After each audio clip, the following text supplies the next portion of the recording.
Hello students, welcome to La Excellence IAS Academy. ఈరోజు మనం October 28 నాటి ఈనాడు న్యూస్ పేపర్లోని ఇంపార్టెంట్ కరెంట్ అఫైర్స్ గురించి డిస్కస్ చేద్దామండి. అలానే అక్టోబర్ 27 న్యూస్ పేపర్లోని ఇంపార్టెంట్ టాపిక్స్ కూడా మనము ఇందులో కవర్ చేద్దాం. బిఫోర్ దట్ మనము ప్రీవియస్ క్లాస్లోని క్వశ్చన్ ఆఫ్ ద డే గురించి చూద్దాము. ఐఎన్ఎస్ మాహే క్లాస్ మరియు ఐఎన్ఎస్ ఆర్నాలా క్లాస్ యుద్ధ నౌకల యొక్క ప్రాథమిక పాత్ర ఏంటి? లాస్ట్ క్లాస్లో మనం చూసాము ఈ ఐఎన్ఎస్ మాహే క్లాస్కి సంబంధించిన మొదటి యుద్ధ నౌక ఐఎన్ఎస్ మాహేను ఇటీవల నౌకాదళానికి అందించడం జరిగింది. కొచ్చిన్ షిప్ యార్డ్ లిమిటెడ్ వీటిని నిర్మిస్తూ ఉంది. అయితే ఐఎన్ఎస్ మాహే క్లాస్ని కొచ్చిన్ షిప్ యార్డ్ లిమిటెడ్ నిర్మిస్తూ ఉంటే ఐఎన్ఎస్ ఆర్నాలాని Garden Reach Shipbuilders and Engineers సంస్థ నిర్మిస్తుంది. ఇది Kolkata based ship yard limited. Both these INS Mahe class and INS Arnala class యుద్ధ నౌకల యొక్క ప్రాథమిక కర్తవ్యం ఏంటి? ఇవి anti submarine warfare shallow water crafts, అంటే ఇవి తీర ప్రాంతాలలోని జలాంతర్గామి వ్యతిరేక కార్యకలాపాల కోసం వినియోగించబడతాయి. సో మనకి ఆన్సర్ బి అవుతుంది. అయితే ఈ ఐఎన్ఎస్ మాహే క్లాస్ కావచ్చు, ఐఎన్ఎస్ ఆర్నాలా క్లాస్ కావచ్చు, ఇవి తక్కువ తీవ్రత గల సముద్ర కార్యకలాపాలు లో ఇంటెన్షన్ ఆపరేషన్స్ లోను వినియోగించబడతాయి. అలానే మైన్ లేయింగ్ లో కూడా ఇవి ఉపయోగించబడతాయి. కానీ ప్రాథమిక పాత్ర మాత్రం anti submarine warfare shallow water crafts గా వీటిని వినియోగిస్తారు. కాబట్టి బి అనేది కరెక్ట్ ఆప్షన్ అవుతుంది. ఒకవేళ ప్రాథమిక పాత్ర కాకుండా వీటి యొక్క పాత్ర ఏంటి అంటే వీటన్నిటిని మనము ఆన్సర్లో పెట్టవచ్చు. ఈరోజు ఈనాడు న్యూస్ పేపర్లోని important topics to be covered మనం చూస్తే ఫస్ట్ వన్, అంతర్జాతీయ వృద్ధికి పునాదిగా భారత్ ఏషియాన్ భాగస్వామ్యం. ఈ ఆర్టికల్ మలేషియాలో జరుగుతున్న ఏషియాన్ యాన్యువల్ సమ్మిట్లో ప్రధాని నరేంద్ర మోదీ గారు వర్చువల్గా పాల్గొనడము మరియు ఇండియా ఏషియాన్ రిలేషన్స్ కి సంబంధించి ఆయన వ్యాఖ్యానించడం చూడవచ్చు. ఇది ఇంటర్నేషనల్ రిలేషన్స్లో ఇంపార్టెంట్ అండి. సెకండ్ వన్, అమెరికా విదేశాంగ మంత్రి రూబియోతో జైశంకర్ భేటీ.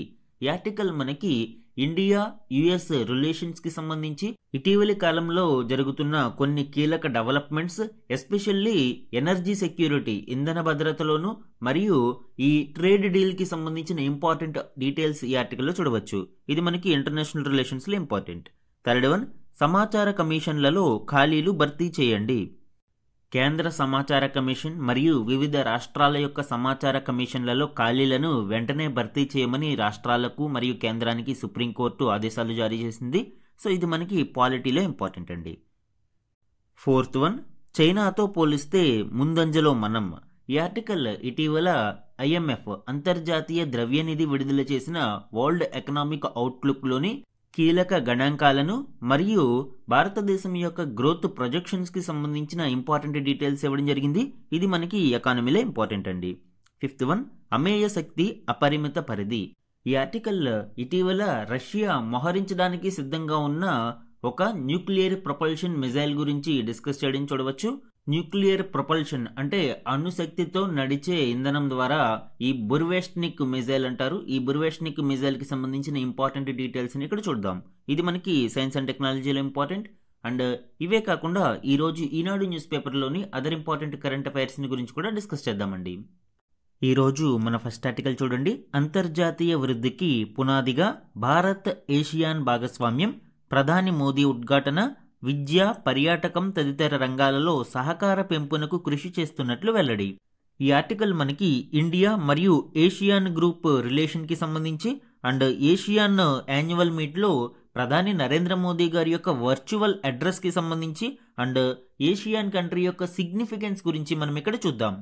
ఫస్ట్ మనము ఏషియన్ గ్రూప్ యొక్క సిగ్నిఫికెన్స్ గురించి చూద్దాము అండి. ASEAN association of south east Asian nations, ఏవైతే ఆగ్నేయాసియా దేశాలు ఉన్నాయో ఈ ఆగ్నేయాసియా దేశాల యొక్క కూటమినే మనము ఏషియాన్ గ్రూప్ అని పిలుస్తాం. దీని యొక్క ఎస్టాబ్లిష్మెంట్ మనం చూస్తే it was established on 8th August 1967. ASEAN declaration లేదా బ్యాంకాక్ డిక్లరేషన్ ఆధారంగా ఏర్పాటు చేయడం జరిగింది అండి.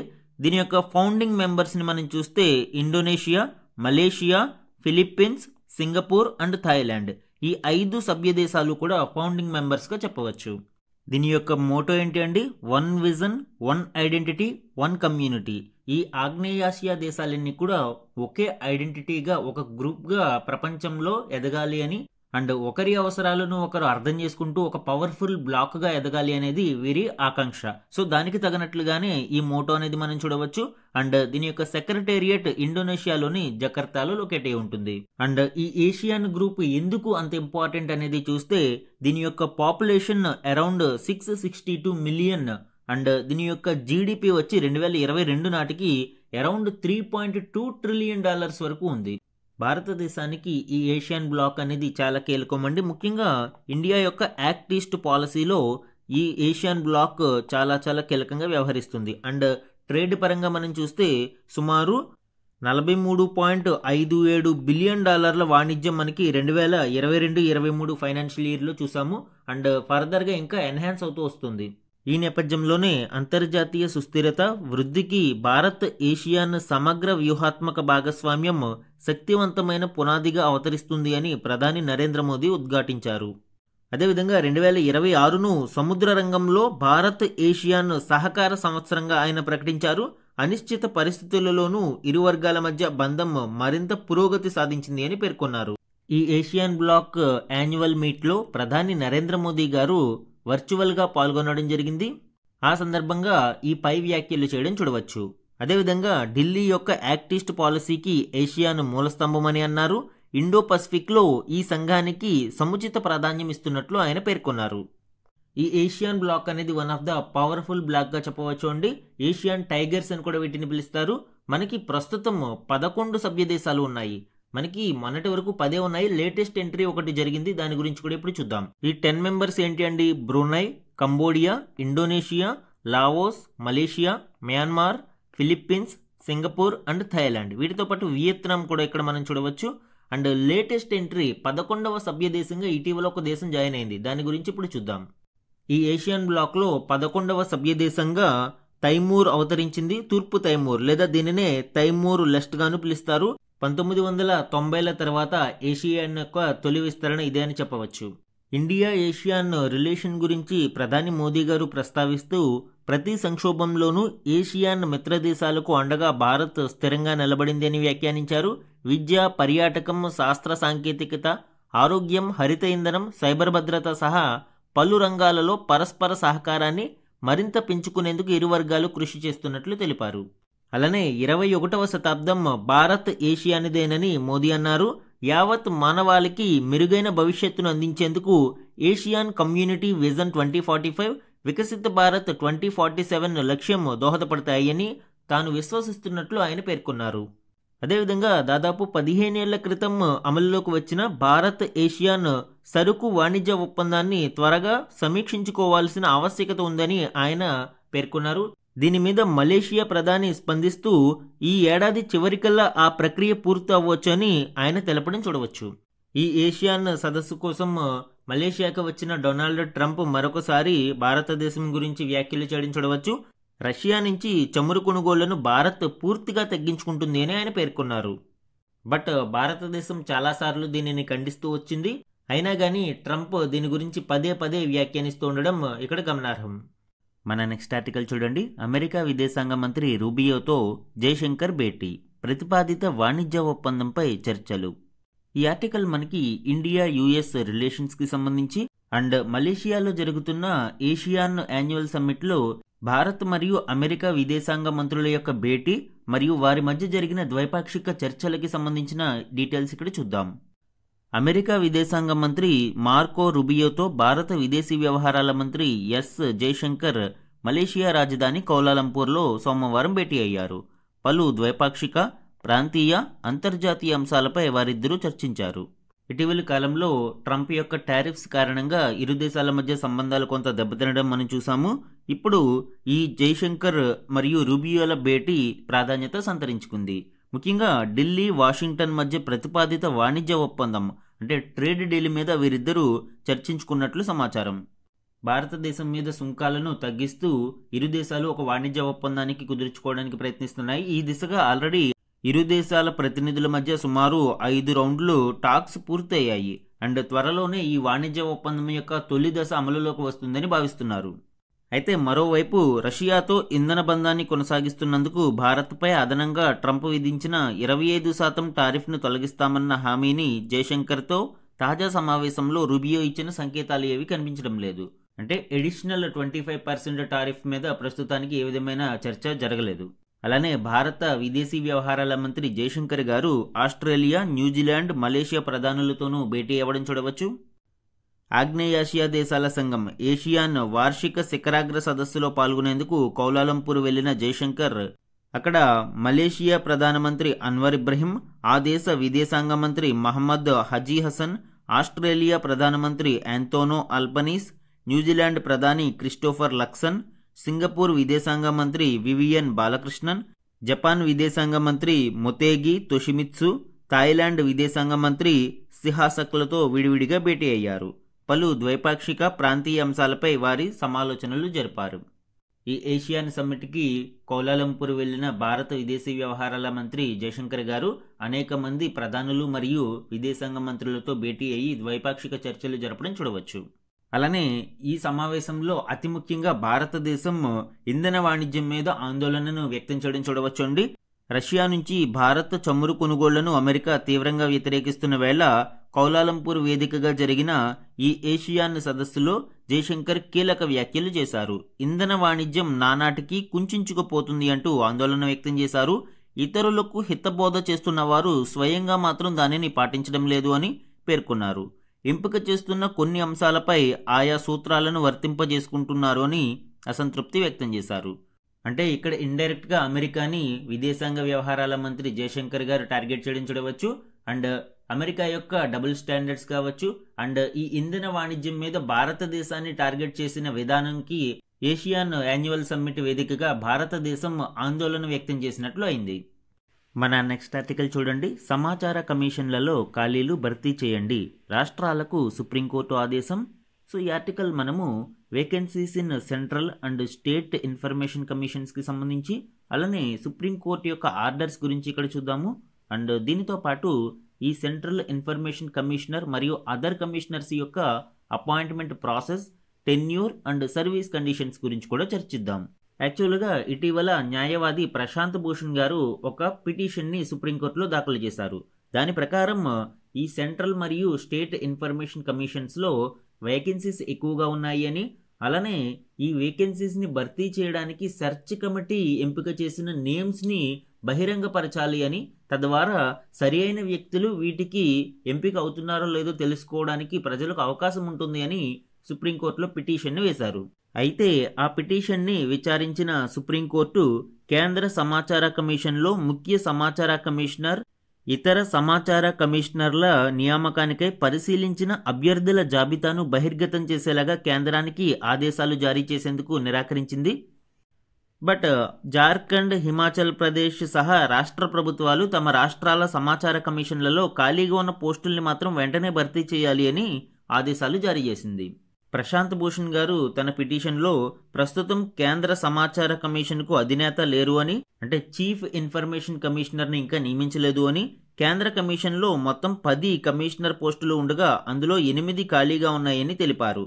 కేంద్ర సమాచార కమిషన్ ముందు దాదాపు 30,000 కేసులు పెండింగ్లో ఉన్నాయని ఆయన తెలపడం చూడవచ్చు. అయితే ఈ విచారణలో కేంద్రం తరపున అడిషనల్ సొలిసిటర్ జనరల్ మాట్లాడుతూ ముఖ్య సమాచార కమిషనర్ పదవుల భర్తీ కోసం ఎంపిక చేసిన అభ్యర్థుల జాబితాను సెర్చ్ కమిటీ ఆల్రెడీ సిద్ధం చేసింది అని, ప్రధానమంత్రి నేతృత్వంలోని కమిటీకి ఈ జాబితాను అందించింది అని, 2-3 వారాలలో ఖాళీలను భర్తీ చేస్తాము అని, దీనిపై ఎటువంటి ఆదేశాలు ఇవ్వవద్దు అని సుప్రీంకోర్టును అభ్యర్థించారు. ఈ అభ్యర్థనను కోర్టు అంగీకరించింది. అందుకే పరిశీలించిన అభ్యర్థుల జాబితాను బహిర్గతం చేసేందుకు ఆదేశాలను జారీ చేయలేదు. ఇక్కడ మనం చూడాల్సింది ఏంటి, అపాయింట్మెంట్ ప్రాసెస్లో సెర్చ్ కమిటీ మరియు సెలక్షన్ కమిటీల యొక్క పాత్ర అనేది ఇక్కడ ఇంపార్టెంట్. ఈ సెంట్రల్ ఇన్ఫర్మేషన్ కమిషన్ అనేది హై లెవెల్ ఇండిపెండెంట్ బాడీ అండి. ముఖ్యంగా ఈ ఆర్టీఐ చట్టానికి సంబంధించి ఇది ఒక బ్యాక్ బోన్గా నిలుస్తుంది. ఈ సెంట్రల్ ఇన్ఫర్మేషన్ కమిషన్ మరియు స్టేట్ ఇన్ఫర్మేషన్ కమిషన్స్ అనేవి రాజ్యాంగబద్ధ సంస్థలు కాదు అండి, కాన్స్టిట్యూషనల్ బాడీస్ కాదు, ఇవి స్టాట్యూటరీ బాడీస్. ఆర్టీఐ యాక్ట్ 2005 ఆధారంగా వీటిని ఏర్పాటు చేయడం జరిగింది. వీటి ద్వారా రైట్ టు ఇన్ఫర్మేషన్ని సమర్థవంతంగా ఇంప్లిమెంట్ చేయడానికి మరియు ట్రాన్స్పరెన్సీని ప్రోత్సహించడానికి ఉపయోగపడుతుంది. దీని యొక్క కంపోజిషన్ మనం చూస్తే ఈ సిఐసి సెంట్రల్ ఇన్ఫర్మేషన్ కమిషన్లో మొత్తంగా 10 మంది సభ్యులు ఉంటారు అండి. ఇందులో ఒకరు చీఫ్ ఇన్ఫర్మేషన్ కమిషనర్గా వ్యవహరిస్తారు. ఇప్పటి వరకు సిఐసిగా కొనసాగిన హీరాలాల్ సమరియా సెప్టెంబర్ 13, 2025న రిటైర్ అవ్వడం జరిగింది అండి. తరువాత ఇప్పటికీ ఎవరిని ఎంపిక చేయలేదు. సో ఇప్పుడు దాని గురించి ఇక్కడ చర్చ జరుగుతుంది. ఈ చీఫ్ ఇన్ఫర్మేషన్ కమిషనర్ని మరియు ఇతర ఇన్ఫర్మేషన్ కమిషనర్స్ని ఎవరు అపాయింట్ చేస్తారు అంటే ప్రెసిడెంట్ ఆఫ్ ఇండియా, భారత రాష్ట్రపతి వీరిని అపాయింట్ చేయడం జరుగుతుంది. అయితే దానికంటే ముందు దీనికి సంబంధించిన రికమెండేషన్స్ ఎక్కడి నుంచి రావాలి? సెలక్షన్ కమిటీ, ప్రధాని నేతృత్వంలోని ఈ సెలక్షన్ కమిటీ ఈ కమిషనర్లకి సంబంధించిన నేమ్స్ను భారత రాష్ట్రపతికి పంపించడం జరుగుతుంది. భారత రాష్ట్రపతి వారిని అపాయింట్ చేస్తారు. ఈ సెలక్షన్ కమిటీలో ఎవరు సభ్యులుగా ఉంటారు? ప్రధాని నేతృత్వంలో ఈ కమిటీ ఏర్పడుతుంది. ఇందులో లీడర్ ఆఫ్ అపోజిషన్ ఇన్ లోక్సభలో ప్రధాన ప్రతిపక్ష నేత మరియు ఒక యూనియన్ క్యాబినెట్ మినిస్టర్, వీరిని ప్రధాని నామినేట్ చేస్తారు. ఈ యూనియన్ క్యాబినెట్ మినిస్టర్, ఇలాగా ఒక 3 సభ్యులతో కూడిన సెలక్షన్ కమిటీని మనం చూడవచ్చు. అయితే ఈ సెలక్షన్ కమిటీకి సెర్చ్ కమిటీ కొన్ని నేమ్స్ను ప్రతిపాదిస్తుంది. ఈ సెర్చ్ కమిటీ ఎంపిక చేసిన నేమ్స్లో అత్యంత విశ్వసనీయత మరియు అత్యంత అర్హత కలిగిన వ్యక్తులను ఈ సెలక్షన్ కమిటీ సభ్యులు ఎంపిక చేస్తారు. ఎంపిక చేసిన సభ్యులను ప్రెసిడెంట్ గారికి పంపిస్తారు. ఈ ఇన్ఫర్మేషన్ కమిషనర్స్ యొక్క టెన్యూర్ ఏ విధంగా ఉంటుంది? 3 years టెన్యూర్ని వీళ్ళు కలిగి ఉంటారు. 3 years లేదా 65 years ఏజ్ వచ్చే వరకు వీళ్ళు పదవిలో కొనసాగుతారు. And one more important point ఏంటి అంటే రీఅపాయింట్మెంట్కి వీళ్ళకి అర్హత లేదు. అంటే పునర్నియామకానికి వీళ్ళకి అవకాశం ఉండదు. చీఫ్ ఇన్ఫర్మేషన్ కమిషనర్కి పునర్నియామకం, రీఅపాయింట్మెంట్ ఉండదు. కానీ అదర్ కమిషనర్స్గా మళ్ళీ అపాయింట్మెంట్ ఉండదు. కానీ వారిని చీఫ్ ఇన్ఫర్మేషన్ కమిషనర్గా అపాయింట్ చేయవచ్చు. ఈ అపాయింట్మెంట్ వరకు మాత్రం ఎగ్జంప్షన్ ఉంటుంది. అండ్ ఇక్కడ ఇంకొక క్యాచ్ ఏంటంటే ఈ ఇన్ఫర్మేషన్ కమిషనర్ని ఒకవేళ చీఫ్ ఇన్ఫర్మేషన్ కమిషనర్గా నియమిస్తే మొత్తం పదవీ కాలం చీఫ్ ఇన్ఫర్మేషన్ కమిషనర్ మరియు అదర్ ఇన్ఫర్మేషన్ కమిషనర్గా వీరి యొక్క మొత్తం పదవీ కాలం 5 సంవత్సరాలు మించకూడదు. ఇది ఒక ఇంపార్టెంట్ ప్రొవిజన్. వీరంతా సమాచార హక్కు చట్టాన్ని పకడ్బందీగా అమలు చేయడంలో కీలక పాత్ర పోషిస్తారు. మన నెక్స్ట్ ఆర్టికల్ చూడండి. అక్కడంతా ప్రశాంతమే, కానీ తుఫాను కన్నులో గాలివానలుండవు, చుట్టుపక్కలే భారీ వర్షాలు, భీకర గాలులు. ఈ ఆర్టికల్ ప్రస్తుతం ఏపీలో ముంచుకు వస్తున్న మాంతా తుఫాను నేపథ్యంలో ఈ తుఫాన్కి సంబంధించి ఇంపార్టెంట్ డీటెయిల్స్ మరియు మెకానిజం ఇక్కడ ఇవ్వడం జరిగింది. దీనిలో ట్రాపికల్ సైక్లోన్స్ అంటే ఏంటి అండ్ ఫేవరబుల్ కండిషన్స్ ఏ విధంగా ఉంటాయి, ఈ సైక్లోన్ ఐ మరియు ఐ వాల్స్ గురించి ఇక్కడ చూద్దాము. దీని యొక్క డిస్ట్రక్షన్ ఎంత మేరకు ఉంటుంది అండ్ మాంతా తుఫాన్ అని మనము చెప్తూ ఉన్నాము. ఈ తుఫానులకు పేర్లు ఎవరు పెడతారు, ఎలా పెడతారు, ఇవన్నీ ఇక్కడ చూద్దాం. ప్రస్తుతం ఏపీలో ఈ మాంతా తుఫాను బీభత్సం సృష్టిస్తూ ఉంది. ఈ రోజు రాత్రి లేదా రేపు తెల్లవారుజామున కాకినాడ సమీపంలో తీరం దాటే అవకాశం ఉంది అని ఇండియన్ మెటీరియలాజికల్ డిపార్ట్మెంట్ హెచ్చరించింది. అసలు ఈ ట్రాపికల్ సైక్లోన్స్ ఏర్పడడానికి అవసరమైన ఫేవరబుల్ కండిషన్స్ ఏంటి అనేది ఇక్కడ చూద్దాం. వామ్ ఓషన్ వాటర్ ఉండాలి, అంటే around 26 to 27 degrees ocean water temperature కలిగి ఉండాలి. అండ్ కొరియోలిస్ ఫోర్స్ బలంగా ఉండాలి. అండ్ లో లెవెల్ డిస్టర్బెన్సెస్ అంటే ఎక్కువ ఇక్కడ అలజడులు ఉండకూడదు. అప్పర్ ఎయిర్ డిస్టర్బెన్స్ అయితే ఉండాలి. విండ్ షియర్ ఎక్కువగా ఉండాలి. హై హ్యూమిడిటీ ప్రాంతం కలిగి ఉండాలి. సో ఈ విధంగా సముద్ర ప్రాంతాలలో ఈ ట్రాపికల్ సైక్లోన్స్ ఏర్పడతాయి. ముఖ్యంగా ఈ హై హ్యూమిడిటీ అనేది చాలా కీలకం. ఈ మాయిశ్చర్ సప్లై ఎంత ఉంటే ఈ సైక్లోన్ అనేది అంత తీవ్రంగా బలపడుతూ ఉంటుంది. మీరు అబ్జర్వ్ చేయండి, ఎప్పుడైతే సైక్లోన్ తీరం దాటి ల్యాండ్ ఫాల్ అయిందో సముద్రం నుంచి ఈ మాయిశ్చర్ సప్లై కట్ అయిపోవడంతో బలహీనపడుతూ ఉంటుంది అండ్ క్రమేపీ అది డిసిఫేట్ అయిపోతుంది. శక్తివంతమైన తుఫాన్లను ఏర్పడిన తర్వాత దాని కేంద్ర స్థానాన్ని మనము కన్ను లేదా ఐ అని పిలుస్తారు. ఈ ఐ అనేది వాతావరణం చాలా ప్రశాంతంగా ఉంటుంది. ఇక్కడ గాలి నెమ్మదిగా వీస్తుంది లేదా అసలు గాలి వీచే అవకాశం కూడా ఉండదు. ఇక్కడ చాలా స్టడీ స్టేట్ ఉంటుంది. వర్షం కూడా ఉండదు. కానీ ఈ కన్ను చుట్టూ ఉండే ప్రాంతాన్ని మనము ఐ వాల్ అంటాము. అసలు విధ్వంసం అంతా ఈ ఐ వాల్లోనే జరుగుతుంది. కన్ను చుట్టే ఉండే వలయాకారాన్ని కంటి గోడలు లేదా ఐ వాల్స్గా పేర్కొంటారు. ఈ ప్రాంతంలో అత్యధిక వేగంతో గాలులు వీస్తాయి. భారీ, అతి భారీ, అత్యంత భారీ వర్షాలు, ఉరుములు, మెరుపులు, మేఘాలు అన్నీ కూడా ఈ కన్ను చుట్టూ ప్రభావం చూపిస్తాయి. ముఖ్యంగా సముద్ర ఉపరితల ఉష్ణోగ్రతల కారణంగా సుడిగుండాలతో అల్పపీడనం ఏర్పడుతుంది. అంటే ఇక్కడ చెప్పుకున్నాం మనం ఫేవరబుల్ కండిషన్ వామ్ ఓషన్ టెంపరేచర్ 26 నుంచి 27 degrees సెంటిగ్రేడ్ ఉండాలని. అలాంటి సమయంలో అల్పపీడనం ఏర్పడుతుంది. అది బలపడి వాయుగుండంగాను తర్వాత తీవ్ర వాయుగుండంగాను మారుతుంది. తుఫానుగా బలపడిన తర్వాత ఈ కేంద్ర స్థానం స్పష్టంగా మనకి కనిపిస్తుంది. జనరల్గా ఈ కేంద్ర స్థానం విస్తృతి 10 నుంచి 20 కిలోమీటర్ల వరకు ఉండవచ్చు. తర్వాత ఈ కంటి గోడల విస్తృతి అంటే తుఫాను కేంద్ర స్థానం నుంచి 225 కిలోమీటర్ల వరకు ఉండే అవకాశం ఉంటుంది. ఇక్కడే మనకి ఎక్కువ విధ్వంసం జరిగే అవకాశం ఉంది. ట్రాపికల్ సైక్లోన్స్ యొక్క మెకానిజం మనం అబ్జర్వ్ చేసినప్పుడు జనరల్గా తుఫాను తీరానికి చేరువయ్యే కొద్దీ భారీ వర్షాలు మరియు గాలులు వీస్తూ ఉంటాయి. ఎందుకంటే ఐవాల్ ప్రాంతం అక్కడికి విస్తరిస్తూ ఉంటుంది కాబట్టి. తీరం తాకినప్పుడు మాత్రం ప్రభావం ఉండదు. ఎందుకంటే తీరం దాటింది అంటే అక్కడ కన్ను ప్రాంతం ఉంది. ఆ కన్ను ప్రాంతంలో ఏ విధమైన అలజడి ఉండదు. ఒకవేళ ఆ కన్ను ప్రాంతం అలజడి లేకపోవడం చూసి అందరూ రిలాక్స్ అయితే మాత్రం నెక్స్ట్ మళ్ళీ ముందుకు మూవ్ అయినప్పుడు వాల్ ఆ ప్రాంతానికి చేరుకుంటుంది. అప్పుడు తీవ్ర విలయం మొదలవుతుంది. తీరం దాటినప్పుడు ఏ ప్రభావం లేదు అని అలసత్వం వహిస్తే మాత్రం తర్వాత భారీ నష్టాన్ని చూడాల్సి ఉంటుంది. ఓకే, ఇప్పుడు మనము ఏపీలో మాంతా తుఫాను వస్తుంది అని చెప్పుకుంటూ ఉన్నాము. అయితే ఈ మాంతా అని పేరు ఎవరు పెట్టారు? ఈ నామిన్క్లేచర్ ఎవరు డిసైడ్ చేస్తారు? మాంతా కావచ్చు, హుద్హుద్ కావచ్చు, అసనీ కావచ్చు, ఈ పేర్లను ఎవరు పెడుతున్నారు? దీనికి సంబంధించిన డీటెయిల్స్ మనం చూద్దాము. ఇండియన్ మెటీరియలాజికల్ డిపార్ట్మెంట్ ఈ నామిన్క్లేచర్ని డిసైడ్ చేస్తుంది అండి, ఈ పేర్లు పెడుతుంది. అయితే ముందుగా గుర్తించిన 169 పేర్ల నుంచి ఒక పేరుని ఎంపిక చేయడం జరుగుతుంది. అది కూడా రొటేషన్ బేసిస్లో ఈ పేర్లను సెలెక్ట్ చేయడం జరుగుతుంది. అండ్ దీనికి సంబంధించిన guide lines world meteorological organisation guide lines ప్రకారం పిక్ చేయడం జరుగుతుంది. భారతదేశంలోని సైక్లోన్స్కి సంబంధించి 13 దేశాల కూటమి ఈ నామిన్క్లేచర్ని ప్రిపేర్ చేస్తుంది. ముఖ్యంగా ఇందులో India, Bangladesh, Maldives, Myanmar, Oman, Pakistan, Sri Lanka, Thailand, Yemen, Iran, Qatar, Saudi Arabia and UAE ఇలాగా 13 దేశాల యొక్క కూటమి ఈ 169 పేర్లను ప్రిపేర్ చేస్తుంది. వరల్డ్ మెటీరియలాజికల్ ఆర్గనైజేషన్ యొక్క గైడ్ లైన్స్ ప్రకారం ఇండియన్ మెటీరియలాజికల్ డిపార్ట్మెంట్ ఇందులోని పేర్లను సెలెక్ట్ చేసుకుంటుంది. ప్రస్తుతం థాయిలాండ్ ఇచ్చిన ఈ మాంతా అనే యొక్క నేమ్ని సెలెక్ట్ చేయడం జరిగింది. థాయిలాండ్లో ఈ మాంతా అంటే అందమైన పువ్వు, బ్యూటిఫుల్ ఫ్లవర్ అని అర్థం. మన నెక్స్ట్ ఆర్టికల్ చూడండి. స్మార్ట్ ఫోన్ల ఎగుమతులు 100% పెరిగాయి.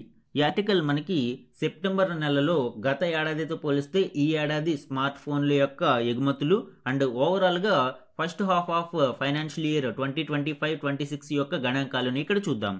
స్మార్ట్ ఫోన్ ఎగుమతులు సరికొత్త రికార్డు సృష్టించాయి. ఈ ఏడాది సెప్టెంబర్లో $1.8 బిలియన్ విలువైనవి ఎగుమతి అయ్యాయి. 2024 సెప్టెంబర్లో ఎగుమతి అయిన $923 మిలియన్ పోలిస్తే ఈసారి 100% వృద్ధి అనేది లభించింది. ఇంత ఫినామినల్ పెర్ఫార్మెన్స్కి కారణం ఏంటి? 2020లో ప్రభుత్వం ఉత్పత్తి అనుసంధానిత ప్రోత్సాహకం PLI ప్రొడక్షన్ లింక్డ్ ఇన్సెంటివ్స్ని తీసుకువచ్చాక దేశీయంగా స్మార్ట్ ఫోన్ల తయారీ ఎగుమతులు పెరుగుతూ వచ్చాయి. అలానే కేంద్ర వాణిజ్య విభాగ గణాంకాల ప్రకారం 2025-26 ప్రథమార్థంలో స్మార్ట్ ఫోన్ ఎగుమతులు 60% పెరిగి $13.5 బిలియన్ చేరాయి. 2024-25 ఏప్రిల్ సెప్టెంబర్లో ఇవి $8.4 బిలియన్ ఉన్నాయి. అంటే లాస్ట్ ఫైనాన్షియల్ ఇయర్ యొక్క ఫస్ట్ హాఫ్ కేవలం $8.4 బిలియన్ ఉంటే ప్రస్తుతం అది $13.5 బిలియన్ చేరుకుంది. ఈ ఏడాది తొలి 6 నెలల్లోని మొత్తం స్మార్ట్ ఫోన్ ఎగుమతుల్లో $10 బిలియన్ యాపిల్ ఐఫోన్లు 75% వాటాను ఆక్రమించాయి. And not only smartphones, overall ఎలక్ట్రానిక్స్లో కూడా ఫస్ట్ హాఫ్ ఆఫ్ 2025-26 రికార్డు సృష్టించింది. $22.2 బిలియన్ ఎగుమతులు నమోదయ్యాయి. లాస్ట్ ఫైనాన్షియల్ ఇయర్లో చూస్తే కేవలం $15.6 బిలియన్ ఉన్నది. ఓవరాల్ ఎలక్ట్రానిక్స్లో కూడా 42% గ్రోత్ అనేది చూడవచ్చు. ఈ గణాంకాలన్నీ కూడా మనకి మెయిన్స్ ఆన్సర్ రేటింగ్లో ఇంపార్టెంట్ అండి. మన నెక్స్ట్ ఆర్టికల్ చూడండి. చైనాతో పోలిస్తే ముందంజలో మనం. అత్యంత వేగంగా అభివృద్ధి చెందుతున్న ఆర్థిక వ్యవస్థ భారత్దే, అంచనాలు సవరించిన IMF. ఈ ఆర్టికల్ మనకి అంతర్జాతీయ ద్రవ్యనిధి IMF విడుదల చేసిన వరల్డ్ ఎకనామిక్ అవుట్లుక్ ప్రకారం భారతదేశం యొక్క వృద్ధి అంచనాలను ఇవ్వడం జరిగింది. అలానే కంపారిజన్ విత్ చైనా కూడా ఇక్కడ చూడవచ్చు. ఈ గణాంకాల ప్రకారం 2025-26లో భారత్ అత్యంత వేగవంతమైన అభివృద్ధి చెందుతున్న ఆర్థిక వ్యవస్థగా కొనసాగనుంది. 2025లో భారత ఆర్థిక వ్యవస్థ 6.6% వృద్ధి రేటును సాధిస్తుంది. At the same time China 4.8% వృద్ధి రేటుతో పోలిస్తే భారత్ గణనీయంగా ముందంజలో ఉంటుంది అని ఈ నివేదిక వెల్లడించింది. అమెరికా సుంకాలు, పెరుగుతున్న ఆర్థిక అనిశ్చితుల నడుమ వివిధ దేశాల మధ్య ఒప్పందాల ఫలితంగా ఐఎంఎఫ్ తన అంచనాలను సవరించింది. ఈ సవరించిన అంచనాల ప్రకారం వృద్ధిని ఇక్కడ చూడవచ్చు. 2024-25లో భారత ఆర్థిక వ్యవస్థ 6.5% వృద్ధి సాధించగా 2025-26లో ప్రభుత్వం 6.3 నుంచి 6.8% వృద్ధి అంచనాను కొనసాగించింది. బట్ ఐఎంఎఫ్ అంచనాల ప్రకారం మన గ్రోత్ రేట్ 6.6% వరకు ఉండవచ్చు అనేది ఒక అంచనా. అయితే 2026లో మాత్రం వృద్ధి రేటు 6.2%కి తగ్గవచ్చు అనేది ఐఎంఎఫ్ అంచనా వేస్తుంది. మన నెక్స్ట్ ఆర్టికల్ చూడండి. అమేయ శక్తి అపరిమిత పరిధి, అణుశక్తి క్షిపణితో రష్యా జోరు. ఈ ఆర్టికల్ రష్యా ఇటీవల డెవలప్ చేసిన న్యూక్లియర్ ప్రొపల్షన్ మిజైల్ గురించి. ఇక్కడ న్యూక్లియర్ మిజైల్ కాదు అండి, అంటే అణ్వాయుధాలను తీసుకువెళ్లే మిజైల్ కాదు, అణుశక్తితో ప్రొపల్షన్ పనిచేసే న్యూక్లియర్ మిజైల్ ఇది. దీనికి సంబంధించిన ఇంపార్టెంట్ డీటెయిల్స్ చూద్దాము. అణుశక్తితో పనిచేసే బుర్వేష్నిక్ క్షిపణిని మొహరింపునకు సిద్ధం చేస్తున్నట్లు రష్యా అధ్యక్షుడు వ్లాదిమిర్ పుతిన్ వెల్లడించారు. సుదీర్ఘ సమయం పాటు గాల్లో ఉండగల ఈ అస్త్రం తమ ప్రత్యర్థులకు వణుకు పట్టించడం ఖాయమని రష్యా వ్యూహకర్తలు చెప్తున్నారు. ఈ అస్త్రం యొక్క విశేషం ఏమిటండి? బుర్వేష్నిక్ క్షిపణిని అభివృద్ధి చేస్తున్నట్లు పుతిన్ 2018లోనే వెల్లడించడం జరిగింది. ఇందులో అణు చోదక వ్యవస్థ ఉంటుంది, అణ్వస్త్రాలను మోసుకెళ్లగలదు. అంటే న్యూక్లియర్ మిజైల్స్ని తీసుకువెళ్లే కేపబిలిటీతో పాటు న్యూక్లియర్ ప్రొపల్షన్ ఇది కలిగి ఉంటుంది. ఈ అణు చోదక వ్యవస్థ కారణంగా ఇది తన గమనాన్ని కూడా మార్చుకోగలుగుతుంది. అందువల్ల దీనిని అడ్డుకోవడం కష్టతరము అని భావిస్తున్నారు. ఇది ఖండాంతర పరిధిని కలిగి ఉంటుంది, అంటే ఇంటర్ కాంటినెంటల్ క్రూజ్ మిజైల్గా దీనిని చెప్పవచ్చు. నార్మల్ క్రూజ్ మిజైల్స్కి ఈ బుర్వేష్నిక్ క్షిపణికి తేడా ఏంటి అనేది చూస్తే, సాధారణ క్రూజ్ మిజైల్స్ టర్బోజెట్ లేదా టర్బో ఫ్యాన్ ఇంజిన్తో నడుస్తాయి. కానీ ఈ బుర్వేష్నిక్ క్షిపణి తీరు భిన్నం. ఇది తొలుత సాధారణ ఘన ఇంధన మోటారు సాయంతో నింగిలోకి తీసుకువెళుతుంది. ఈ క్రమంలో దాని ఇంజిన్లోకి వేగంగా గాలి ప్రవేశిస్తుంది. ఈ ఇంజిన్లోని చిన్నపాటి అణు రియాక్టర్ ఈ లోపలికి చొచ్చుకు వచ్చిన గాలి మరియు అణు రియాక్టర్ చర్య కారణంగా తీవ్ర స్థాయిలో వేడెక్కుతుంది. ఇది వేగంగా క్షిపణి నాజిల్ గుండా బయటకు దూసుకొస్తుంది. ఫలితంగా ఈ అస్త్రం ముందుకు దూసుకువెళుతుంది. అంటే ఈ థ్రస్ట్ అనేది ఎలా జనరేట్ అవుతుంది? చిన్నపాటి అణు రియాక్టర్ చర్య కారణంగా ఏర్పడిన ఉష్ణం ప్రవాహం కారణంగా ఈ థ్రస్ట్ అనేది క్రియేట్ అవుతుంది. దీనివలన అడ్వాంటేజ్ ఏంటండి? సాధారణ మిజైల్స్, క్రూజ్ మిజైల్స్లో మనం కంపేర్ చేసినప్పుడు తమ వెంట మోసుకెళ్లగలిగే ఇంధన విషయంలో ఇవి పరిమితులను కలిగి ఉంటాయి. అయితే అణు రియాక్టర్ కారణంగా బుర్వేష్నిక్ ఇంజిన్ సుదీర్ఘ సమయం పాటు పనిచేయగలుగుతుంది. అందువల్ల ఇది దీర్ఘకాలం నింగిలోనే ఉండగలదు. అది ఎన్ని రోజులైనా అలాగ ఒక ప్లేస్లో టార్గెట్ని చూస్తూ ఉండిపోతుంది. అందుకే ఈ అస్త్రం పరిధి అపరిమితమని పుతిన్ చెప్తున్నారు. అలానే ప్రత్యర్థి రాడార్ వ్యవస్థలను ఏమార్చేలాగా తక్కువ ఎత్తులో వ్యవహరిస్తూ ప్రపంచం మొత్తాన్ని ఇది చుట్టి రాగలదని కూడా చెప్తున్నారు. ఈ మిజైల్ యొక్క గ్రేటెస్ట్ స్ట్రెంగ్త్ ఏంటి అనేది చూస్తే, దీర్ఘకాలం నింగిలోనే ఉండగలిగే సామర్థ్యం వల్ల ఈ క్షిపణి లక్ష్యం వద్ద ఎక్కువసేపు వేచి చూడగలదు, అదును చూసుకునేది దాడి చేస్తుంది. ఈ మిజైల్కి సంబంధించిన కొన్ని కీ డీటెయిల్స్ ఇప్పుడు చూద్దాము. ఈ బుర్వేష్నిక్ మిజైల్, దీనిని నాటో కోడ్ నేమ్ SSC-X9 స్కైఫాల్గా పిలుస్తుంది. దీని యొక్క మేజర్ ఫీచర్ ఏంటండి? Nuclear propulsion. ఇది న్యూక్లియర్ ప్రొపల్షన్ని కలిగి అణుచోదక శక్తి వ్యవస్థ ద్వారా పనిచేస్తుంది. దీని యొక్క టెక్నికల్ డేటాని మనం చూసినప్పుడు స్పీడ్ సబ్సోనిక్, ఇది ధ్వని వేగం కంటే ఎక్కువగా వెళ్ళదండి. జనరల్గా ఈ సబ్సోనిక్ అనేది లెస్ దాన్ 1 మ్యాక్స్ స్పీడ్ని కలిగి ఉంటాయి.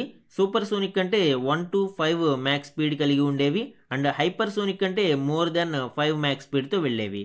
ఈ సబ్సోనిక్ అంటే ధ్వని వేగం కంటే తక్కువ వేగంతో ఇవి ప్రయాణిస్తాయి. కాబట్టి ఇది ఒక డిసడ్వాంటేజ్గా కూడా చెప్పవచ్చు.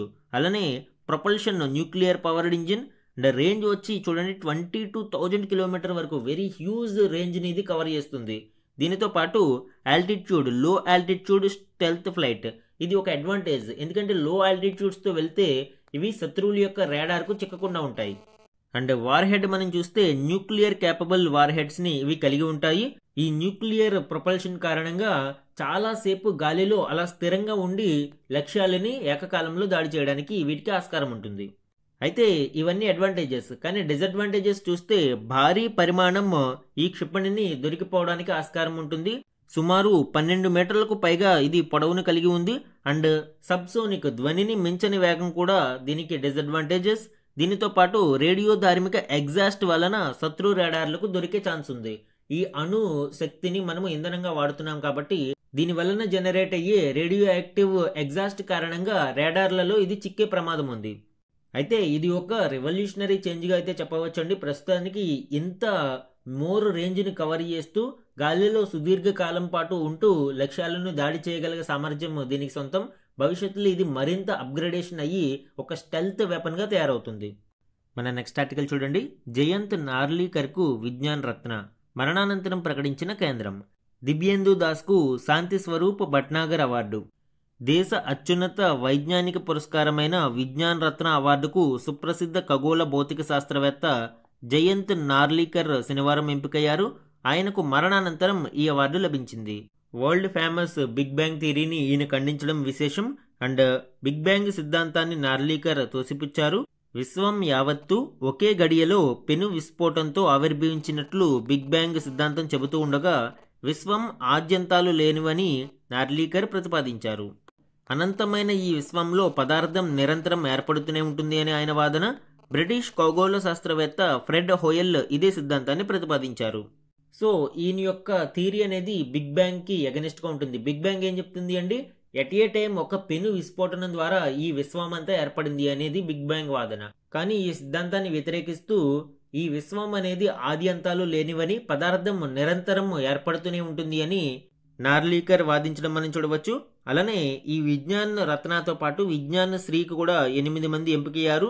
కేంద్ర ప్రభుత్వం 2025 సంవత్సరానికి గాను 8 మంది శాస్త్రవేత్తలకు విజ్ఞాన్ శ్రీ, 14 మందికి విజ్ఞాన్ యువ అవార్డులను ప్రకటించింది. అలానే దివ్యేందు దాస్కు శాంతి స్వరూప్ భట్నాగర్ అవార్డు లభించింది.